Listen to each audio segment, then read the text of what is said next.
Santa Eulalia de Barcelona. La nieve caía sobre Barcelona aquella mañana de invierno, como si el cielo quisiera cubrir con un manto blanco lo que estaba a punto de suceder. Era un amanecer frío, cortante, de esos que se sienten hasta en los huesos, y en una de las plazas más antiguas de la ciudad, una niña de apenas 13 años caminaba descalza sobre la piedra helada. Su nombre era Eulalia, y aunque su cuerpo era pequeño, algo en su mirada irradiaba una fuerza que los propios soldados romanos no podían comprender. Aquel día, las autoridades del imperio habían decidido hacer un ejemplo con ella. Querían que todos vieran lo que ocurría cuando alguien, por joven que fuera, se atrevía a desafiar los decretos del emperador. Pero lo que no sabían, lo que jamás podrían haber imaginado, es que aquella niña iba a convertirse en un símbolo eterno, una llama que ninguna tormenta, ningún decreto, ningún imperio lograría apagar. Esa mañana, Eulalia no temblaba de miedo. Temblaba de frío, sí, pero su corazón estaba firme. Y mientras los verdugos preparaban sus instrumentos, ella levantó la mirada hacia el cielo gris de Barcelona y en voz baja pronunció unas palabras que nadie más que Dios pudo escuchar. Pero para entender cómo una niña tan joven llegó a ese momento, hay que retroceder en el tiempo, caminar por los senderos de una época convulsa, cruel y fascinante a la vez. Hay que viajar hasta los primeros siglos de nuestra era, cuando el mundo conocido estaba gobernado por Roma y el cristianismo aún era una fe joven, perseguida, clandestina y, sin embargo, imparable. Barcelona, o como se le conocía entonces, Barcino, era una ciudad amurallada situada en la costa del Mediterráneo. No era la gran metrópoli que conocemos hoy, sino un enclave pequeño, estratégico, rodeado de murallas gruesas y torres de vigilancia. Sus calles estrechas olían a sal, a pan recién horneado y a aceite de oliva. En sus mercados se escuchaban lenguas diversas, pues era un punto de paso para comerciantes, soldados y viajeros que iban y venían por las rutas del imperio. Pero debajo de esa aparente normalidad, algo se movía en silencio. En casas humildes, en catacumbas improvisadas, en rincones donde la luz de las antorchas apenas alcanzaba, pequeñas comunidades de cristianos se reunían para orar, para compartir el pan, para recordar las palabras de un maestro que había muerto en una cruz y que, según ellos, había resucitado. El Imperio Romano, esa maquinaria colosal de poder y orden, veía con desconfianza a estos grupos, no porque fueran violentos, no porque representaran una amenaza militar, sino porque se negaban a rendir culto a los dioses oficiales. Se negaban a quemar incienso ante la imagen del emperador. Y en un sistema donde la obediencia religiosa era sinónimo de lealtad política, esa negativa era considerada un acto de rebeldía, una traición al Estado.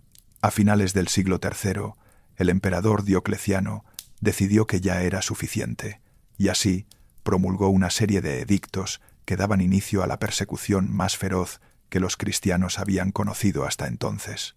Se ordenó la destrucción de iglesias, la quema de escrituras sagradas, y se exigió a todos los ciudadanos que ofrecieran sacrificios a los dioses romanos.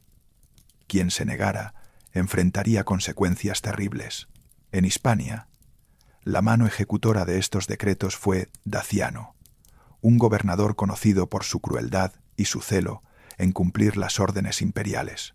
Daciano recorrió las ciudades de la península como una sombra oscura, buscando cristianos, obligándolos a renegar de su fe o enfrentarse al suplicio.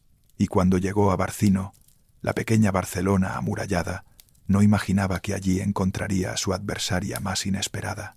Es, en este mundo, en esta atmósfera de tensión, miedo y valentía silenciosa, donde nace nuestra historia, la historia de Eulalia. Eulalia nació en Sarriá, una pequeña localidad rural en las afueras de Barcelona, rodeada de campos de cultivo, olivos y viñedos. Su familia era cristiana, de esas familias que vivían su fe con naturalidad, sin aspavientos, pero con una profundidad que se notaba en cada gesto cotidiano. Su padre era un hombre trabajador, de manos curtidas por el sol y la tierra, y su madre, una mujer serena, de voz suave, que le enseñó a Eulalia desde muy pequeña las historias de los mártires, de los apóstoles, de aquel Jesús de Nazaret que lo había dado todo por amor. La infancia de Eulalia transcurrió entre el campo y la oración. Aprendió a leer, algo poco común para una niña de su época, y se dice que pasaba largos ratos meditando las Escrituras. No era una niña triste ni melancólica, todo lo contrario. Tenía una alegría luminosa, una energía que contagiaba a quienes la rodeaban, pero también tenía algo que la hacía distinta, una seriedad interior, una convicción que no se correspondía con su corta edad. Cuando hablaba de Dios, lo hacía con una claridad y una pasión que sorprendían incluso a los adultos. No repetía fórmulas aprendidas, sino que hablaba desde el corazón, como quien ha experimentado algo que las palabras apenas pueden contener. Sus padres, que la amaban profundamente, se daban cuenta de que Eulalia no era una niña común. Había en ella una madurez espiritual que a veces los asustaba, porque intuían que esa fe tan ardiente podía llevarla por caminos difíciles, y no se equivocaban. Cuando los edictos de Diocleciano llegaron a Hispania, el miedo se extendió como una niebla espesa entre las comunidades cristianas. Muchos optaron por esconderse, por practicar su fe en secreto, por guardar silencio para proteger a sus familias. Otros, los menos, decidieron enfrentar la situación abiertamente, aún sabiendo las consecuencias. Y Eulalia, con apenas 12 o 13 años, sintió en su interior una llamada que no podía ignorar. Se cuenta que sus padres, al enterarse de que Daciano había llegado a Barcelona y estaba exigiendo sacrificios públicos a los dioses romanos, decidieron llevar a Eulalia al campo, lejos de la ciudad, para protegerla. Sabían que su hija era incapaz de guardar silencio, que su temperamento ardiente la llevaría a hablar, a protestar, a defender su fe sin importar el costo. Y tenían razón. Una noche, mientras todos dormían, Eulalia se levantó en silencio. La luna iluminaba los campos con una luz plateada, y el aire frío de la madrugada le acariciaba el rostro. Se puso sus sandalias, se cubrió con un manto sencillo y salió de la casa sin hacer ruido. Caminó durante horas por los senderos que conectaban Sarriá con Barcelona, sola, en la oscuridad, guiada por algo más fuerte que el miedo. Cuando las primeras luces del alba comenzaron a teñir el horizonte, Eulalia ya estaba frente a las murallas de Barcino. Imagina por un momento esa escena.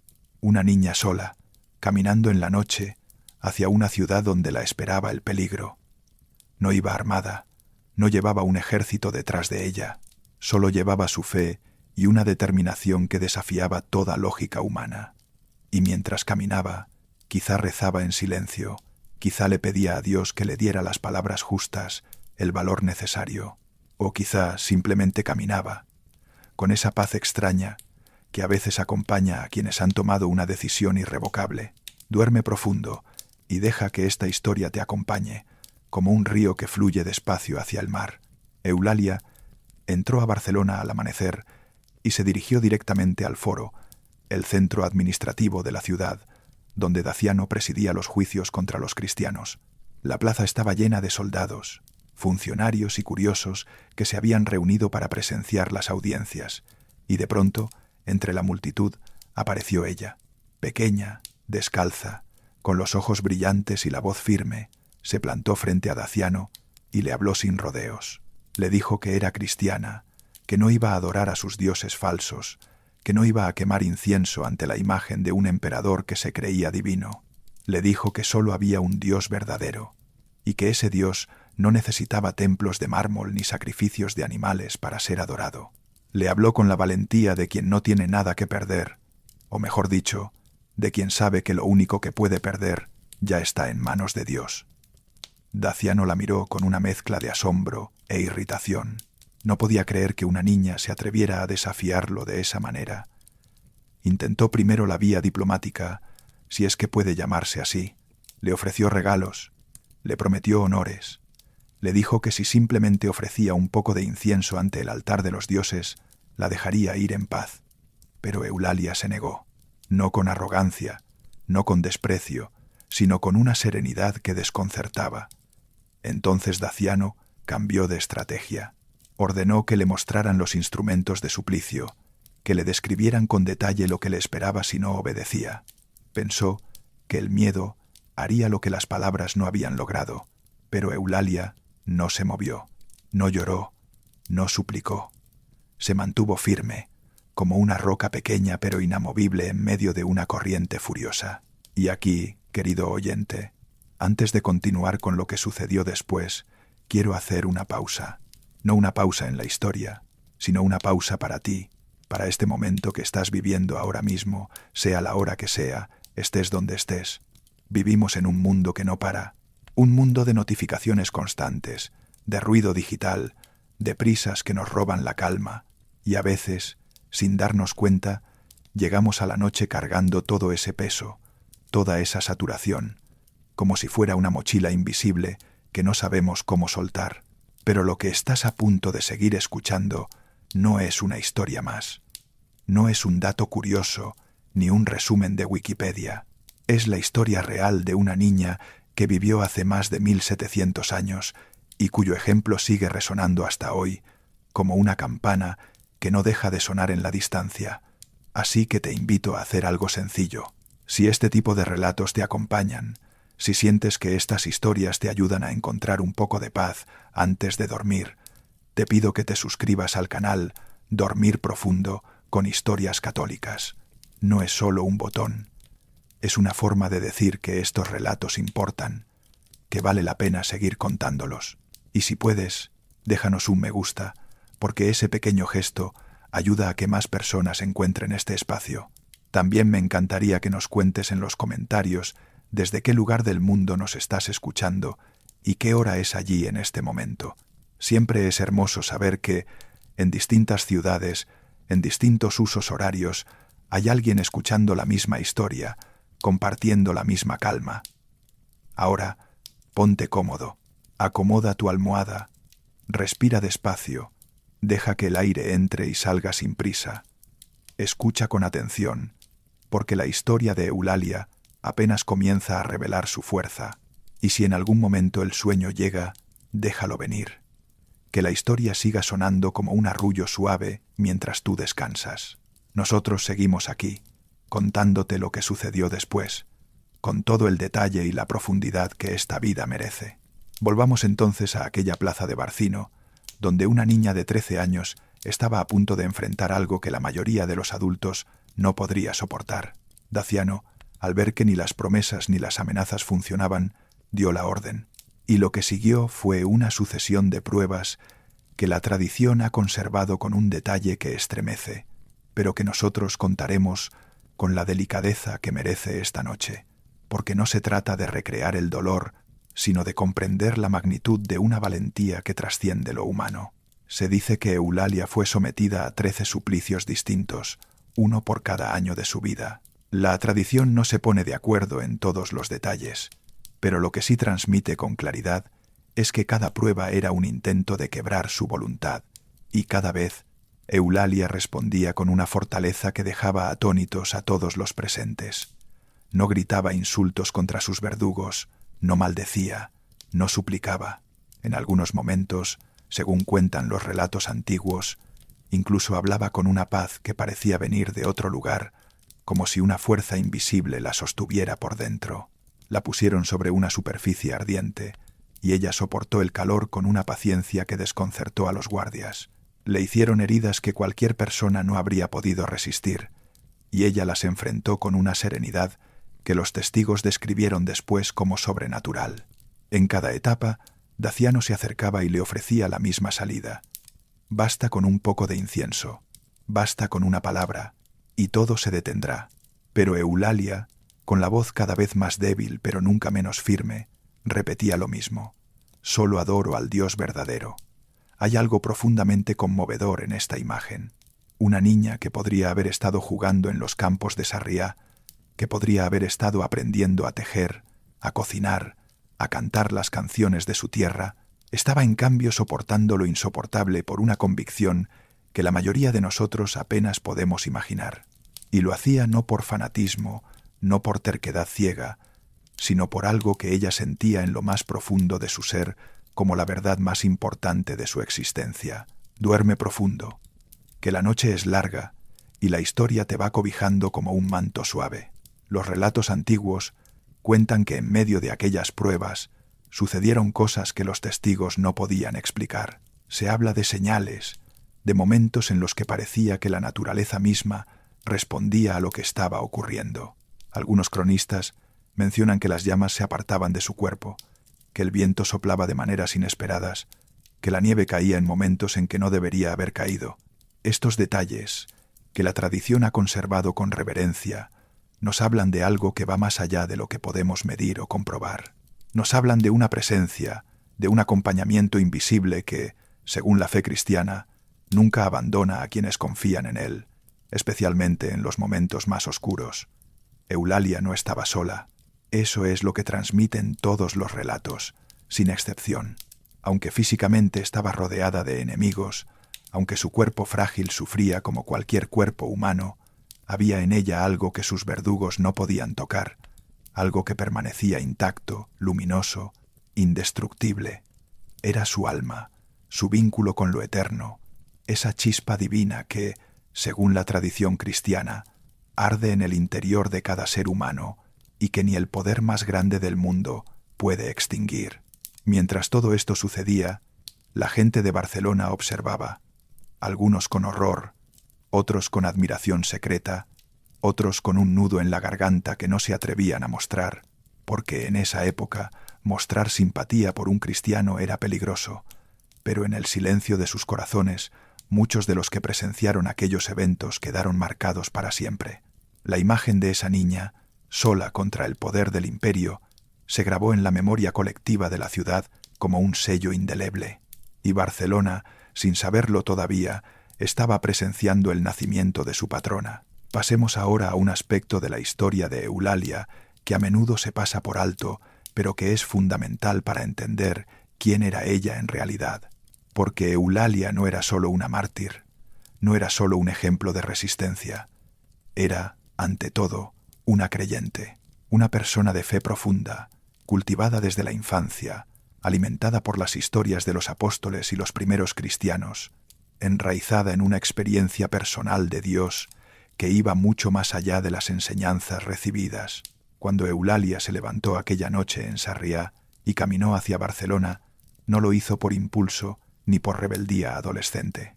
Lo hizo porque sentía, con toda la fuerza de su ser, que guardar silencio ante la injusticia era una forma de traicionar aquello en lo que creía. Para ella, la fe no era algo que se pudiera compartimentar, algo que se viviera solo en la intimidad del hogar o en los susurros de la noche.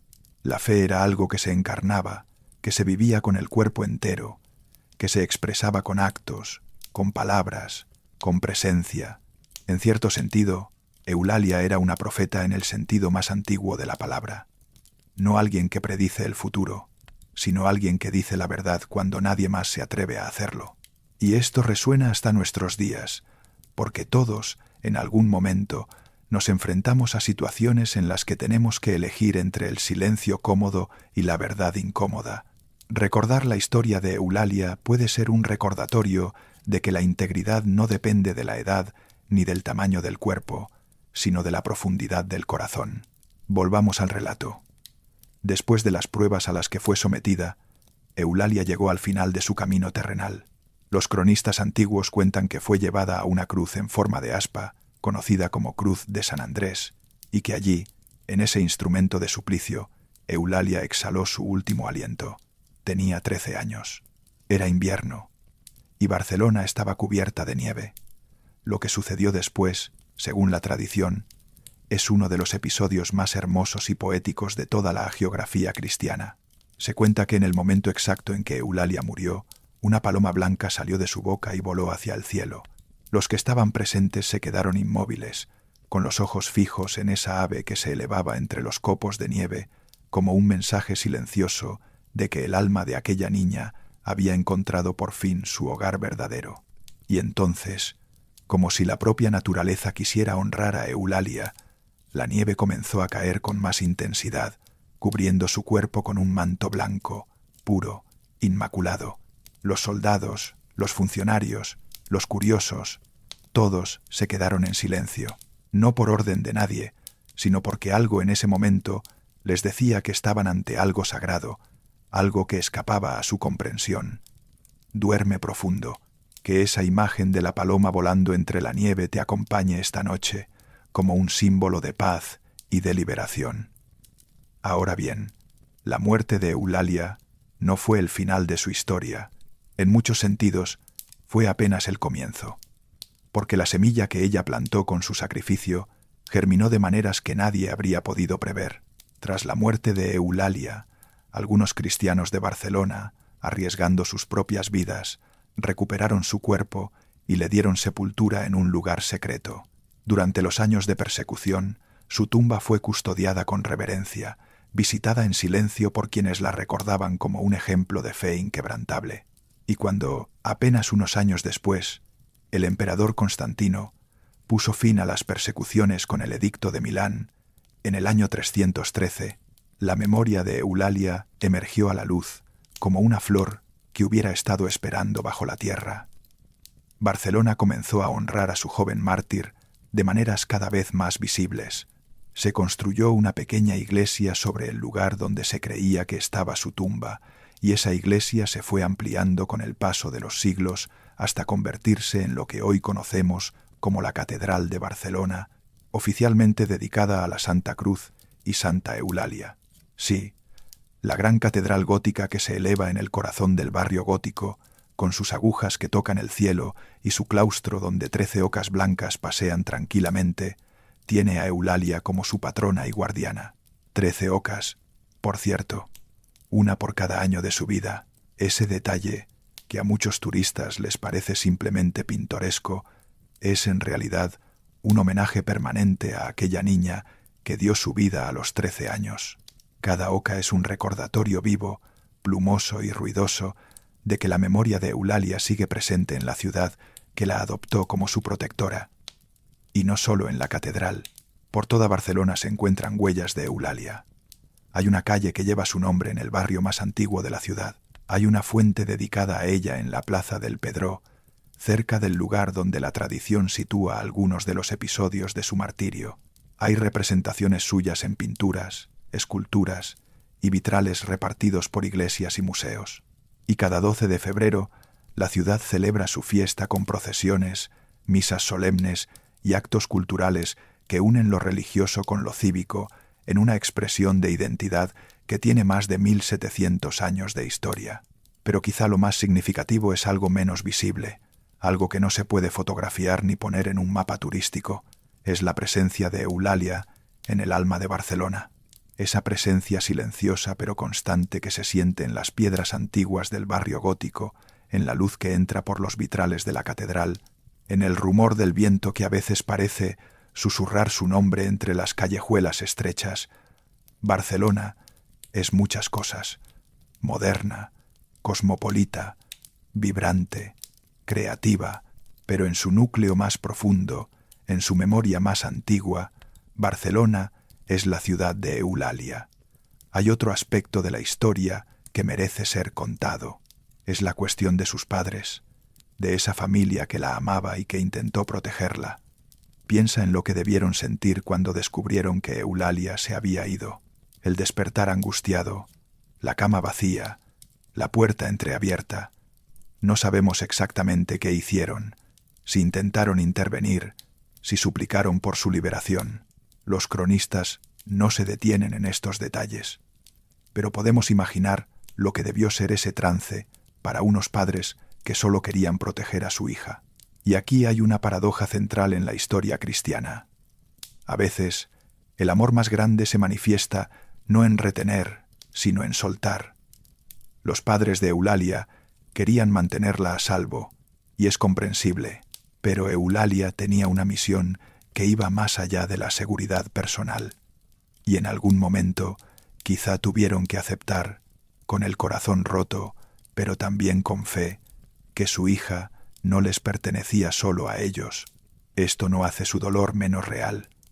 Al contrario, lo hace más profundo, más humano, porque todos conocemos el dolor de soltar a quienes amamos. Y en esos momentos, la historia de los padres de Eulalia puede ser un consuelo. Saber que a veces lo que parece una pérdida es en realidad una semilla que dará frutos inimaginables. Duerme profundo, que esta noche, mientras descansas, puedas sentir esa paz que viene de saber que nada se pierde del todo, que todo lo que se entrega con amor encuentra su lugar en la eternidad. Hablemos ahora del legado espiritual de Eulalia, de lo que su vida significó para las generaciones que vinieron después de ella, porque una historia no se convierte en leyenda por casualidad, se convierte en leyenda porque toca algo esencial en el alma humana, algo que trasciende las épocas, las culturas y las circunstancias. Lo primero que el ejemplo de Eulalia enseñó a los cristianos de su tiempo fue que la fe no era un asunto de conveniencia, era un compromiso total, radical, que implicaba al ser entero. Si una niña de 13 años era capaz de mantenerse firme, ¿qué excusa tenían los adultos para claudicar? Pero el legado de Eulalia va más allá de la resistencia. Su historia también habla de la dignidad inviolable de cada persona, sin importar su edad, su género o su posición social. En el mundo romano, una niña de 13 años no era nadie. No tenía voz política, no tenía poder económico. Era, según los estándares de la época, completamente insignificante. Y sin embargo, fue ella quien desafió al gobernador, fue ella quien se mantuvo firme cuando otros temblaban, demostrando que la verdadera grandeza no depende de los títulos ni del poder, sino de la integridad del corazón. Este mensaje ha resonado a lo largo de los siglos con una fuerza que no se agota. En la Edad Media, la historia de Eulalia inspiró a monjes, monjas y peregrinos que buscaban modelos de santidad radical. Durante las épocas de crisis, su nombre se invocaba como símbolo de resistencia y esperanza. En tiempos más recientes, su ejemplo ha sido reivindicado por quienes ven en ella un testimonio de que la juventud no es sinónimo de fragilidad, sino que puede ser portadora de una sabiduría y una valentía que avergüenza a los poderosos. La Catedral de Barcelona guarda sus reliquias en una cripta bajo el altar mayor. Quien baja por esas escaleras de piedra desgastadas por millones de pasos siente algo especial. Es la sensación de estar en un lugar donde el tiempo se comprime, donde la distancia entre el pasado y el presente se vuelve casi imperceptible. Allí, en una urna de alabastro tallada con escenas de su martirio, descansan los restos de aquella niña que caminó descalza por las calles de Barcino una mañana de invierno. La fiesta de Santa Eulalia se celebra cada 12 de febrero, y durante esos días, Barcelona se transforma. Las calles del barrio gótico se llenan de gigantes y cabezudos. Hay sardanas, esa danza circular que simboliza la unión del pueblo catalán, y hay castellers levantando torres humanas que desafían la gravedad, cada persona apoyándose en los hombros de la otra. Todo esto tiene su raíz en una niña de 13 años que se negó a traicionar su conciencia. Es extraordinario que una historia de sufrimiento haya dado origen a una celebración tan vibrante. Pero así funciona la tradición cristiana. Lo que se siembra en el dolor a menudo florece en la alegría. Hay una leyenda popular en Barcelona que dice que si visitas la catedral en la fiesta de Santa Eulalia y cuentas las 13 ocas del claustro, y si una de ellas te mira directamente a los ojos, recibirás una gracia especial. Es un recordatorio viviente de que la inocencia no es debilidad y de que la voz de los pequeños puede cambiar el curso de la historia. Pensemos también en la humanidad de Eulalia. Es fácil convertir a los santos en figuras de vidriera, seres etéreos sin emociones reales. Pero Eulalia era una niña de carne y hueso. Sentía frío, sentía hambre, sentía miedo. Cuando caminaba sola por la noche hacia Barcelona, su corazón debía latir con fuerza, sus manos debían temblar. ¿Y si me equivoco? ¿Y si no soy lo suficientemente fuerte?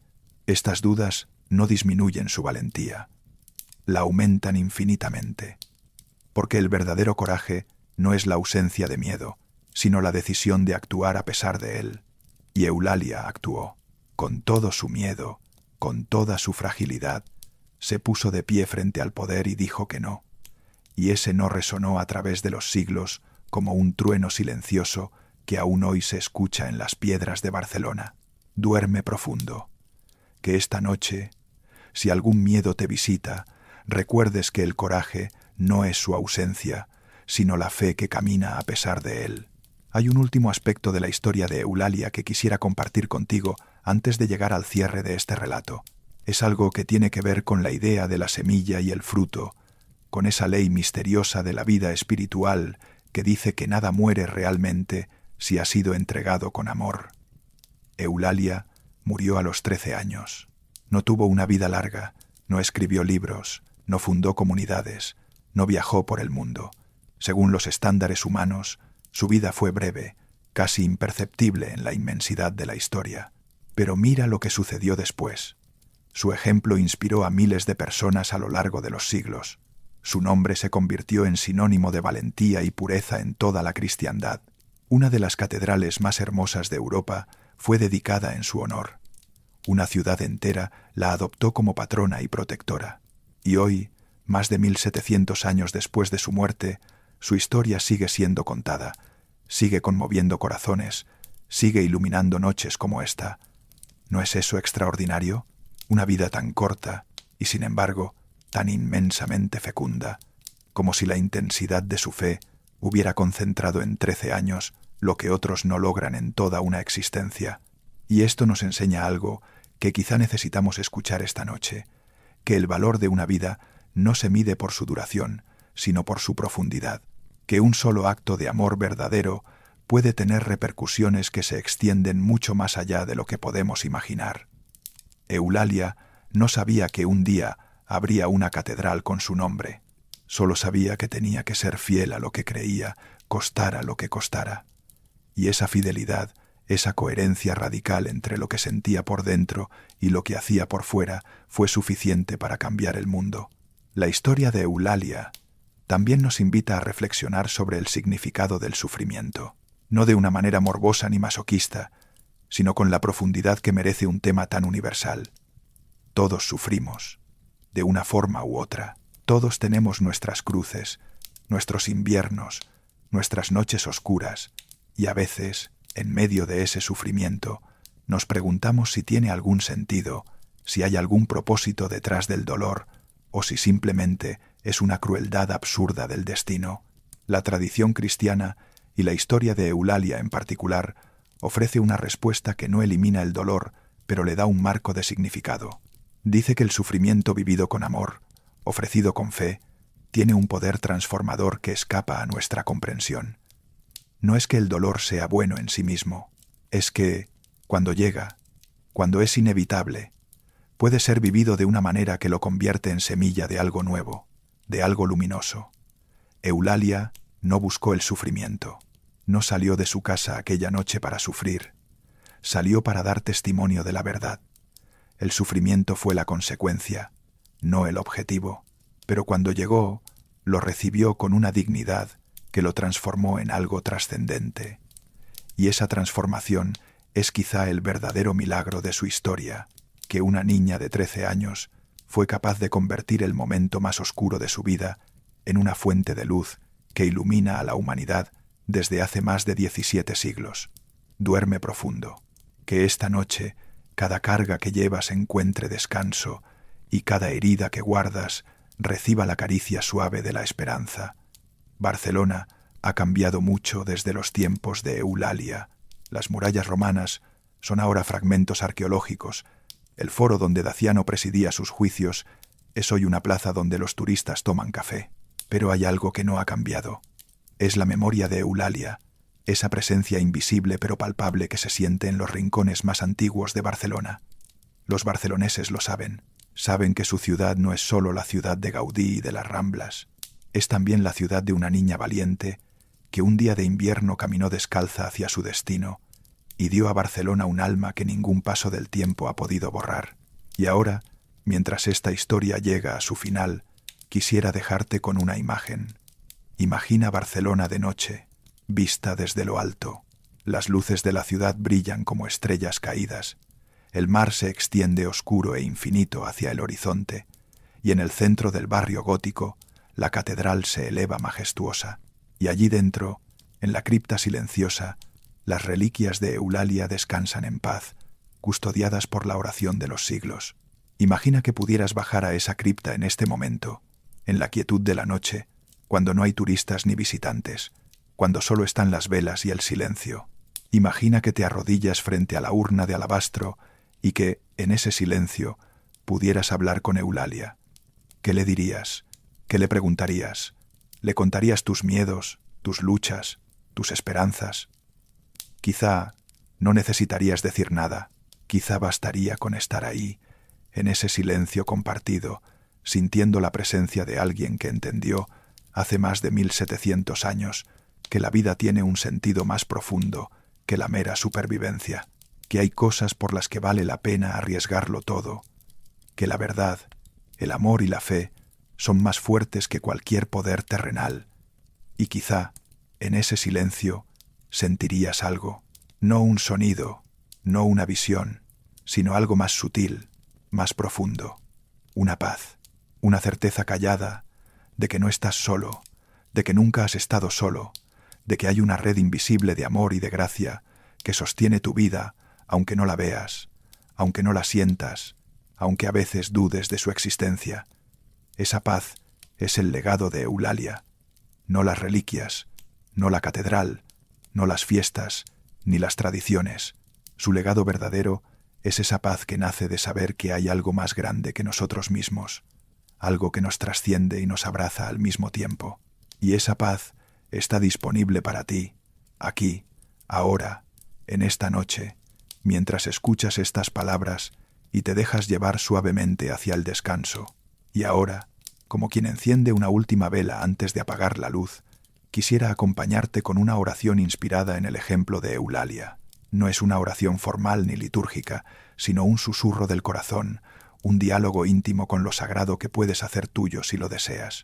Señor, Dios de la paz y del silencio, tú que escuchaste la voz de Eulalia cuando era apenas una niña, tú que sostuviste su corazón cuando todo a su alrededor se derrumbaba, te pido esta noche que me concedas un poco de su valentía.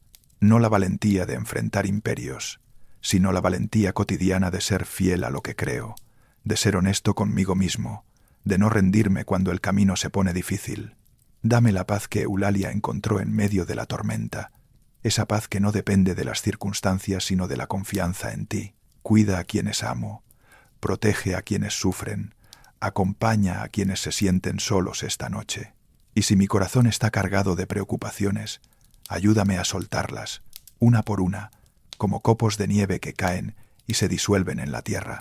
Que el ejemplo de Eulalia me recuerde que la vida, por breve que sea, tiene un propósito infinito cuando se vive con amor. Y que esta noche, mientras duermo, tu presencia me acompañe como acompañó a aquella niña de Sarriá que caminó en la oscuridad y encontró la luz. Amén.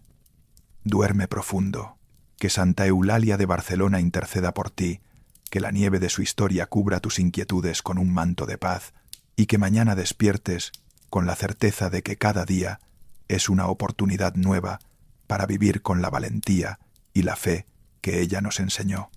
Gracias por habernos acompañado esta noche. Si esta historia tocó tu corazón, te invitamos a dejar un me gusta y a suscribirte al canal para que sigamos compartiendo estos relatos que alimentan el alma y acompañan el descanso. Mañana habrá otra historia esperándote, otro santo, otra vida que nos recuerda que lo extraordinario habita en lo sencillo. Hasta entonces, descansa, respira, confía. Esto fue Dormir Profundo, con historias católicas. Buen descanso.